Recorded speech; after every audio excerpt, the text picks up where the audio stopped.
ছোটবেলায় বাবা বললো বই পড়, তখন বই পড়ি নাই, এখন বুঝেছি বই পড়লে কি হল হয়। তো অতএব সুযোগ আসছে এই সময়, উনি হচ্ছে প্রধানমন্ত্রীর বড় ভাই, আর উনি প্রধানমন্ত্রী ফোন করে বলবে যেটা করবে সেটা হবে। কেন টেক্সটাইল এলাকার লোক আমার মিলে যান, যেটা এখন সেটা হয় না। যদি আপনার বাড়ির পাশে বাড়ি হয়, আপন রক্ত আপন খালাতো ভাই, ওনার কথা কাজ হবে না, ভুল করা যাবে না। এই সবাই মিলে, আমি এলাকার সচেতন নাগরিক, আমি আপনাদের সন্তান, আমি আপনাদের একটা অংশ, আমি আপনাদের বিদায় বলতেছি। আমি রাজনীতি করার জন্য আসি নাই, আমি আসছি উন্নয়নের জন্য, আমার এলাকার লোকের উন্নয়নের জন্য আসছি। আমার এলাকার বহু লোক আমার কাছে যায় চাকরির জন্য, যাদের বয়স 18 থেকে 25 চাকরি দিতে পারি, বেশি বয়স হলে চাকরি দিতে পারি না।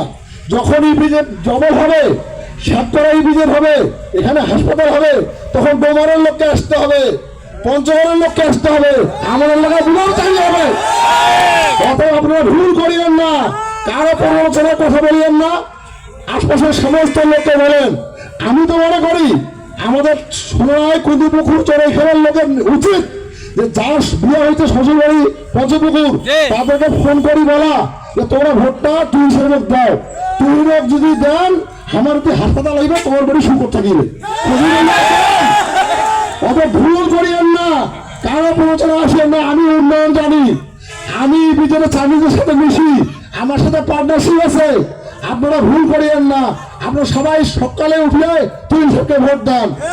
আমি আপনাদের সন্তান, আমি মারা গেলে আপনারা মাটি দেবেন। আমি আপনাদের সাথে প্রতারণা করতে আসি নাই, অন্য লোক রাজনীতি করতে আসছে, আমি প্রতারণা করতে আসি নাই। আমি উন্নয়নের জন্য আপনাদের কাছে বক্তব্য দিচ্ছি, আমি বক্তব্য দিতে জানিও না, কিন্তু আমার শরীরে গা শিখে যায় যে আমাদের এলাকার লোক বুঝে না, এ কথা সে কথা বলতেছে। আর যখন যেমন তখন তেমন, এই ঠান্ডার দিনে জ্যাকেট ছাড়া হয়, এখন তুহিনের বিকল্প নাই। এখন তুহিনকে ভোট দেন, ওর ভাই প্রধানমন্ত্রী, সারা বাংলাদেশে 220 থেকে 30টা সিট পাবে বিএনপি। ওনাকে ভোট দিলে আমাদের এই সব জিনিস আগে আসছে। সাতপাড়া জমি নেওয়া রেডি, এখানে হাসপাতাল রেডি, প্রোগ্রামও জারি হয়ে গেছে, ইপিজেডের ফাইল রেডি হয়েছে মানে বাবুঘাট পর্যন্ত। অতএব বাইপাস রাস্তা নীলফামারী, আমি আমার এলাকার কথা বলতেছি, আমার এলাকার জন্য হবে, আমার জন্য উন্নয়ন হবে, আমার এলাকার উপকার হবে, সেই কথা বলি। অতএব ভুল করিয়েন না, কারো কথা তুইনের বিকল্প নাই। আমি আপনি বলছি তুই সাহেবের বিকল্প নাই।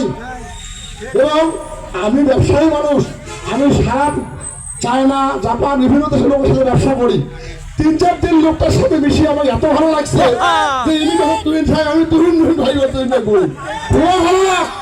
আমি আমাদেরকে সবার সামনে বলতেছি উনি খুবই ভালো লোক, ওনার ভোট দিলে আমাদের উন্নয়ন হবে, সবকিছু ভালো হবে। আপনারা ওনাকে ভোট দেবেন ইনশাআল্লাহ। মার্কা আছে,